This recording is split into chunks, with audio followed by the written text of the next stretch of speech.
சூட்டும் பூவுக்காக நெடுங்கூந்தல் ஆடுது. நீ வைக்கும் பொட்டுக்காக நடுநெத்தி வாடுது. காத்தாடி ஒன்னத்தானே உயிர் நாடி தேடுது. காவேரி எங்கே போகும் கடல் வந்து கூடுது.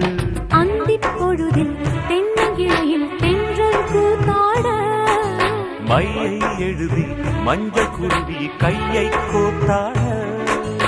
அடங்காத ஆசை கொண்டு நானும் போராட. உனக்கென பிறந்தவ ரெக்க கட்டி பறந்தவ இவதான். எனவிட உனக்கிங்கு மனசுக்கு பிடிச்சவ எவதான். ஊரையெல்லாம் இவதானே கூவ